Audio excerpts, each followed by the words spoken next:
MRRB 44. Magandang araw mga ka-aerial defense, may ibabahagi na naman ako sa inyo. Dahil ngayong araw na ito ay may pag-uusapan tayo tungkol sa depensa, monster ship ng China hinamon sa radyo ng Philippine Coast Guard. Pero bago tayo magpatuloy, huwag mo muna kalimutan mag-like, share and subscribe. Manatiling nakatutok sa aming channel para updated ka sa balitang militar at West Philippine Sea. Nagpakita ng alalahanin ng Philippine Coast Guard hinggil sa namataang presensya ng isang barko ng Chinese Coast Guard na tinukoy bilang CCG-5901 sa Exclusive Economic Zone ng Pilipinas. Terrain, pull up, terrain, pull up. Ang barkong ito, nakilala bilang monster ship dahil sa laki nito, na 5 beses na mas malaki kaysa sa pinakamalaking mga barko ng PCG, at nadetect mula sa 54 nautical miles sa lugar ng Capunes Island sa Zambales. Gamit ang Dart Vessel Detection System ng Canada, kinumpirma ng PCG ang nakitang barko ng China nitong Sabado ng gabi. Agad namang ipinadala ng PCG ang BRP Cobra, isang helicopter, at ang PCG Caravan upang bantayan ang naturang barko. Ang barko ng CCG, na unang naiulat na malapit sa Scarborough Shoal o Bajo de Masinloc, ay nakita ring gumagalaw patungong kanlurang direksyon at huling nakita na nasa 85 nautical miles mula sa Zambales. Coast Guard, CD-5901.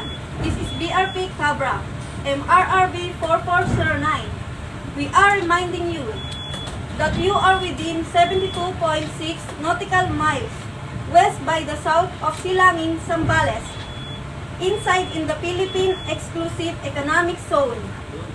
Please leave this area immediately. Over. Iginiit ng PCG na ang presensya ng barko ng China sa loob ng EEZ ng Pilipinas ay isang hamon sa soberanya ng Pilipinas. Binibigyang diin ng mga autoridad ng Pilipinas ang kanilang pangako na protektahan ang mga mangingisdang Pilipino na nag-ooperate sa mga katubigan na ito, at tiyakin ang kanilang kaligtasan at akses sa katubigan ng Pilipinas nang walang harassment. Nakatakdang ipatawag ang Department of Foreign Affairs tungkol sa investigasyon ng natagpuan submersible drone ng mga lokal na mangingisda sa San Pascual, Masbate. Ang naturang drone ay may habang 6 na talampakan at gawa sa pangunahin na PVC at bakal.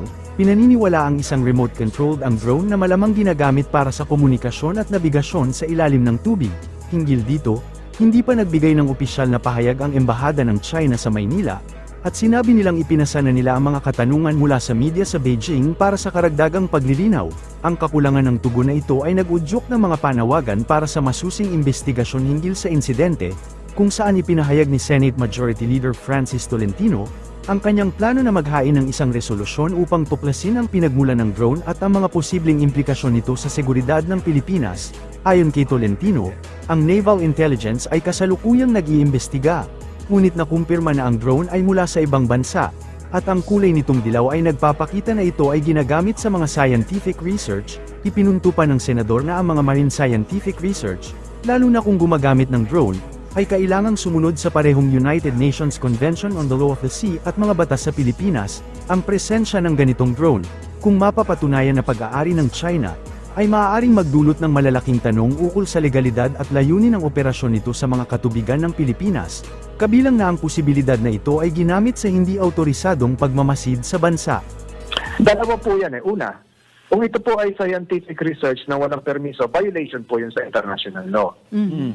Nakalagay po yun sa UNCLOS na pag nasa loob ng ating karagatan, dapat po may, kahit po sa exclusive economic zone, kahit sa contiguous zone, ay dapat po may permiso ang coastal state. Tayo po ang coastal state.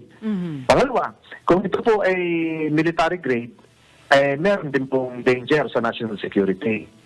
So hindi lang po ito nangangailangan ng permiso, ito po ay talagang paglabag na sa ating soberanya.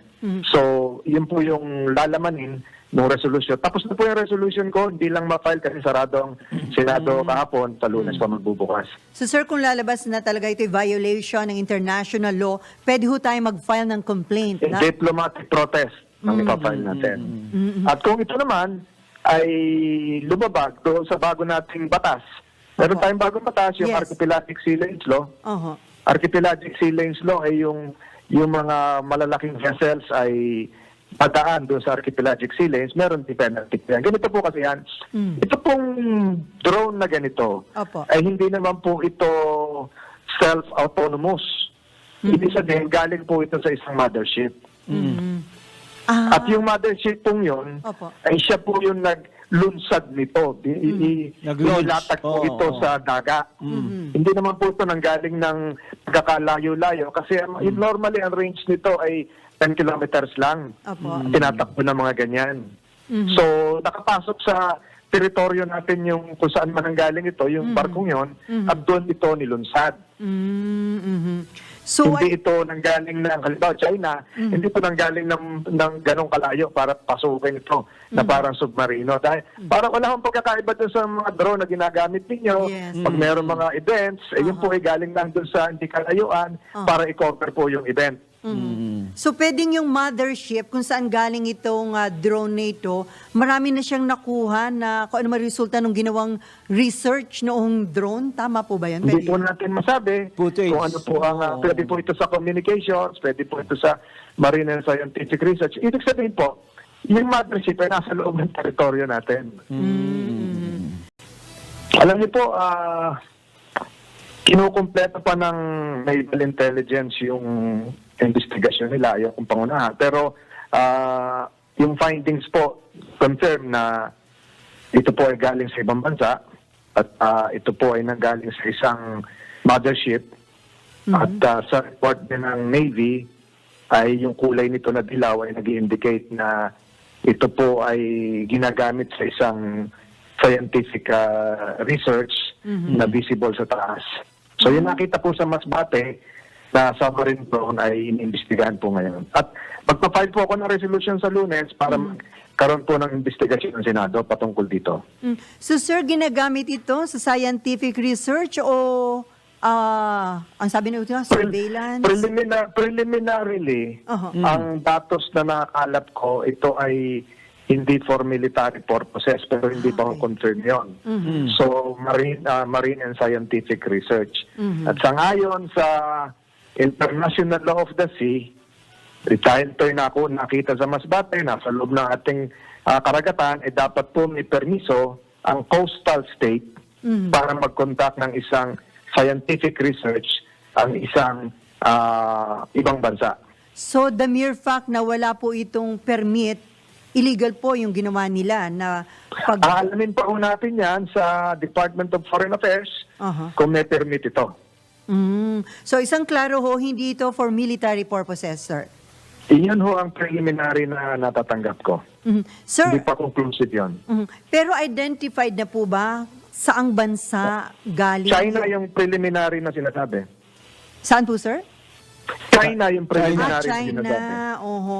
So, sir, yung inyong reso, magpa-file kayo para mag-conduct ho ng Senate hearing. Ang ano hong committee? Yung Maritime Committee, Special Committee on Maritime Laws. At ang objective po niyan, malaman kung may permiso Saan ba galing ito? ito? Meron ba itong permiso? Ano ang ginawa nito? Kasi ngayon po dinadissect na, binubuksan na po yung drone.